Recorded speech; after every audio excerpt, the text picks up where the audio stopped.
Wait. உங்கள் iPhone பேட்டரியில் backup timing ரொம்ப கம்மியாக இருக்கா? அடிக்கடி ஃபோனை சார்ஜ் போடுறீங்களா? அப்போ இந்த வீடியோ உங்களுக்கு தான், கடைசி வரைக்கும் பாருங்கள். அதுக்கு முன்னாடி எங்கள் சேனலில் நிறைய இந்த மாதிரி டிப்ஸ் இருக்குது, ஃபாலோ பண்ணிக்கோங்க. பேட்டரி நீங்கள் சேஞ்ச் பண்ண போகிறீங்க அப்படின்னு சொன்னால் நிறைய இடத்துல கம்பெனியோட பாலிசியை வயலேட் பண்ணி ஒரிஜினல் பேட்டரின்னு சொல்லி காப்பி பேட்டரியை உங்களுக்கு மாற்றி கொடுத்துட்றாங்க. உங்கள் பழைய ஒரிஜினல் பேட்டரியில் இருக்கிற BMS அப்படின்ற ஒரு சர்க்கியூட்டை எடுத்து காப்பி பேட்டரியில் போட்டு அதை கான்ஃபிகர் பண்ணி உங்கள் ஐஃபோனோட CPUவில் ஃபேக்காக ரைட் பண்ணி அதை ஒரிஜினல் பேட்டரி மாதிரி டிஸ்பிளே பண்ண வைக்கிறாங்க. இப்படி பண்ணோம்னா ஆப்பிளை பற்றி உங்களுக்கு தெரியும், ஏதாவது ஒரு OSல கண்டிப்பாக உங்கள் ஃபோனை லாக் பண்ணிடுவாங்க பெர்மனெண்ட்டாக. நீங்கள் பண்ண வேண்டியதெல்லாம் ரெண்டே விஷயம் தான். காசு பார்க்காம ஒன்றா ஜென்யூன் ஒரிஜினல் பேட்டரியை மாற்றிக்கோங்க. அப்படி இல்லைன்னா ஆப்பிள் சர்டிஃபை பண்ணுற கம்பேட்டபிள் பேட்டரிஸை உங்கள் ட்ரஸ்டபிள் சர்வீஸ் சென்டரில் கேட்டு மாற்றிக்கோங்க. இப்படி பண்ணால் நம்ம கம்பெனி பாலிசி படி நம்ம சேஞ்ச் பண்ணலாம்.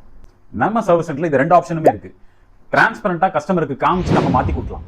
இதை பற்றி இன்னும் டீட்டெயில் வேணும்னா எனக்கு பர்சனலாக DM பண்ணுங்க, நான் எக்ஸ்பிளைன் பண்ணி சொல்கிறேன் உங்களுக்கு. இந்த வீடியோ உங்களுக்கு கண்டிப்பாக யூஸ்ஃபுல்லாக இருக்கும், சேவ் பண்ணி வச்சுக்கோங்க.